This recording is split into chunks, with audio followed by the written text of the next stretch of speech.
पैरों में जलन होना, सुन्नपन या फिर झुंझुनाहट, अक्सर ये लक्षण हमें लगते हैं कि शायद थकान हो गई है या किसी विटामिन की कमी है, और हम इन्हें नज़रअंदाज कर देते हैं।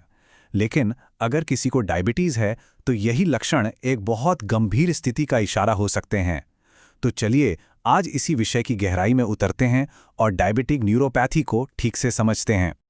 ये एक ऐसी शिकायत है जो हम क्लिनिक में लगभग हर रोज सुनते हैं। और ये सिर्फ एक लक्षण नहीं है, ये किसी की रोजमर्रा की जिंदगी की एक बहुत ही तकलीफदेह हकीकत है। असल में हमारी आज की चर्चा की शुरुआत यहीं से होती है। क्या आप जानते हैं, भारत में डायबिटीज के लगभग 50% मरीजों को, मतलब हर 2 में से 1 को, अपनी जिंदगी में कभी ना कभी न्यूरोपैथी का सामना करना पड़ता है। ये आंकड़ा चौंकाने वाला है। और ये कोई मामूली उम्र का असर या कमजोरी नहीं है, बल्कि ये डायबिटीज की एक बहुत ही सीरियस और अक्सर नजरअंदाज की जाने वाली कॉम्प्लिकेशन है। लेकिन सवाल ये उठता है कि आखिर डायबिटीज़ हमारी नसों को नुकसान पहुंचाती कैसे है? मतलब ब्लड में बढ़ा हुआ शुगर लेवल शरीर की नसों पर ऐसा क्या करता है कि उनमें जलन और सुन्नपन होने लगता है? चलिए इसके पीछे का विज्ञान समझते हैं। देखिए, ये समझना भी बड़ा दिलचस्प है कि हमारी मेडिकल समझ इस बारे में कैसे बदली है। पहले हम बस इतना ही सोचते थे कि ये एक सीधी सी बात है, शुगर ज्यादा हुई, नसें खराब हो गईं। पर अब हम जानते हैं कि नहीं, ये एक बहुत ही कॉम्प्लेक्स, एक जटिल बायोकेमिकल प्रक्रिया है। आज की तारीख में हम इसके 3 मुख्य कारण मानते हैं। पहला है ऑक्सीडेटिव स्ट्रेस, मतलब जब हाई शुगर शरीर में ऐसे जहरीले कण बनाती है जो सीधे नसों की कोशिकाओं पर हमला करते हैं। दूसरा कारण है माइक्रोवैस्कुलर डैमेज। इससे आसान भाषा में कहें तो नसों को उनका खाना नहीं मिलता, क्योंकि जो खून की बारीक नसें उन्हें पोषण देती हैं वो खराब हो जाती हैं। और तीसरा है न्यूरो इन्फ्लेमेशन, यानी नसों में एक तरह की क्रॉनिक सूजन जो उनके सिग्नल भेजने के काम में रुकावट डालती है।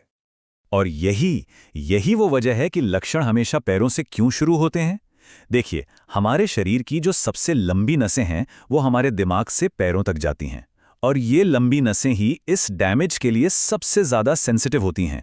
तो यहाँ आकर विज्ञान और मरीज का अनुभव एक दूसरे से सीधे जुड़ जाते हैं। अब यहाँ एक बहुत ही ज़रूरी सवाल आता है जो अक्सर मरीजों और कई बार तो डॉक्टरों के लिए भी कन्फ्यूजन पैदा करता है। वो ये कि ये जो लक्षण हैं, ये डायबिटिक न्यूरोपैथी के हैं या सिर्फ विटामिन B12 की कमी के। इन दोनों में फ़र्क करना सही इलाज के लिए सबसे ज़्यादा ज़रूरी है। देखिए, डायबिटिक न्यूरोपैथी की शुरुआत धीरे धीरे होती है और ये पैरों की उंगलियों से शुरू होकर ऊपर की तरफ बढ़ती है, मोज़े की तरह। इसमें जलन और दर्द अक्सर रात में बढ़ जाता है। वहीं अगर B12 की कमी है तो चलने में संतुलन ज़्यादा बिगड़ सकता है।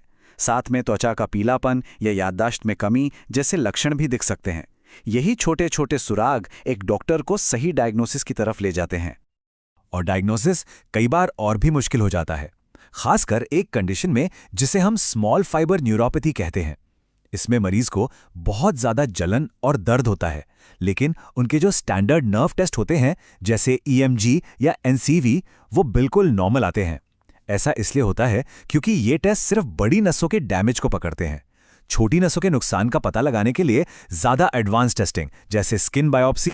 एक अच्छी डायग्नोसिस के लिए ये भी ज़रूरी है कि दूसरी वजहों को भी खारिज किया जाए। थायराइड की समस्या हो, या लंबे समय से शराब का सेवन हो, या फिर किडनी की कोई पुरानी बीमारी। ये सारी चीज़ें भी न्यूरोपैथी जैसे लक्षण पैदा कर सकती हैं। इसलिए एक पूरी जांच पड़ताल बहुत ज़रूरी हो जाती है। ये एक बहुत ही ज़रूरी चेतावनी है। कई बार लोग बिना सोचे समझे विटामिन सप्लीमेंट्स लेना शुरू कर देते हैं, लेकिन ये जानना ज़रूरी है कि विटामिन B6 अगर बहुत ज़्यादा मात्रा में और लंबे समय तक लिया जाए तो वो खुद नसों को डैमेज कर सकता है। ये एक परफेक्ट उदाहरण है कि बिना सही डायग्नोसिस के खुद से इलाज करना कितना खतरनाक हो सकता है। तो एक बार जब सही डायग्नोसिस हो जाए तो अगला कदम है मैनेजमेंट। और यहाँ हमारा लक्ष्य सिर्फ दर्द की गोली देना नहीं है। हमारा लक्ष्य है एक स्ट्रक्चर्ड, एक स्ट्रैटेजिक अप्रोच अपनाना जिससे इस पूरी स्थिति को कंट्रोल किया जा सके। हर डायबिटिक मरीज की रूटीन जांच में ये कुछ बहुत ही सिंपल लेकिन बेहद ज़रूरी टेस्ट शामिल होने चाहिए। मोनोफिलामेंट से छूने का एहसास जांचना, ट्यूनिंग फोक से वाइब्रेशन का पता लगाना। ये छोटे छोटे टेस्ट डॉक्टर को क्लिनिक में ही नसों की सेहत के बारे में बहुत कुछ बता देते हैं और शुरुआती डैमेज को पकड़ने में मदद करते हैं। मेडिकल साइंस में अब एक नई चीज़ पर बहुत जोर दिया जा रहा है, और वो है ग्लाइसेमिक वेरिएबिलिटी। इसका मतलब क्या है? इसका मतलब है कि अब हम सिर्फ 3 महीने के एवरेज शुगर यानी HbA1c को ही नहीं देखते हैं। अब हम जानते हैं कि दिन भर में किसी का शुगर लेवल कितनी बार और कितना ज्यादा ऊपर नीचे होता है। ये भी नसों के लिए उतना ही खतरनाक है, शायद उससे भी ज्यादा। CGM जैसी नई टेक्नोलॉजी इसे मॉनिटर करने में बहुत मदद करती है। तो आज के समय में जो मॉडर्न ट्रीटमेंट हैं वो इन 3 स्तंभों पर आधारित हैं। पहला और सबसे जरूरी, शुगर का सख्त कंट्रोल। दूसरा, न्यूरोपैथिक दर्द को कंट्रोल करने के लिए सही दवाएं जो सिर्फ पेन किलर नहीं होती। और तीसरा, ऐसी थेरेपीज जो नसों को सहारा दें और उनकी रिपेयर में मदद करें। ये एक मल्टी डायमेंशनल अप्रोच है। ये एक क्लिनिकल पर्ल है, मतलब एक एक्सपर्ट की राय जो मरीजों की अपेक्षाओं को मैनेज करने में मदद करती है। कभी कभी ऐसा होता है कि नसों में नुकसान अभी बहुत कम होता है लेकिन दर्द बहुत ज़्यादा होता है, और कभी कभी नुकसान बहुत ज़्यादा होता है पर दर्द महसूस ही नहीं होता। इसलिए दर्द की तीव्रता से घबराने के बजाय सही मैनेजमेंट पर फोकस करना ज़रूरी है। अब हम आते हैं सबसे महत्वपूर्ण हिस्से पर, वो काम जो कोई भी व्यक्ति अपने स्वास्थ्य की रक्षा के लिए हर दिन कर सकता है, क्योंकि इस लड़ाई में रोकथाम और दैनिक देखभाल का रोल सबसे बड़ा है। ये नियम डायबिटीज मैनेजमेंट की बाइबल की तरह हैं। ये बहुत सरल आदतें हैं, लेकिन ये बड़े से बड़े संकट को टाल सकती हैं। रोजाना अपने पैरों की खुद जांच करना, खासकर तलवों की और उंगलियों के बीच की जगह की, एक ऐसी आदत होनी चाहिए जिससे कोई समझौता न हो। ये एक लाइन इस पूरी बात का सार है। होता क्या है कि न्यूरोपैथी में पैरों में सेंसेशन यानी महसूस करने की क्षमता कम हो जाती है। ऐसे में कोई छोटी सी चोट, कोई कांटा चुभना या जूते का काटना पता ही नहीं चलता, और वो छोटा सा घाव कब एक बड़े अल्सर या इन्फेक्शन में बदल जाता है इसका अंदाजा भी नहीं लगता। इसीलिए सतर्कता ही सबसे बड़ा बचाव है।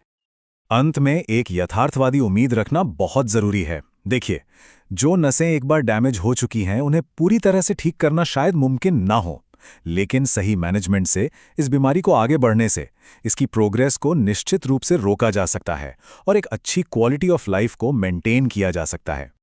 तो अंतिम संदेश यही है, अपने शरीर के संकेतों के प्रति सजग रहें और अपने इलाज और देखभाल में सक्रिय रूप से हिस्सा लें। ये 2 सिद्धांत न सिर्फ न्यूरोपैथी के लिए बल्कि डायबिटीज के साथ एक स्वस्थ जीवन जीने के लिए बेहद महत्वपूर्ण हैं। आपके पैर आपको जिंदगी भर साथ देते हैं, उनका ध्यान रखना हमारी जिम्मेदारी है।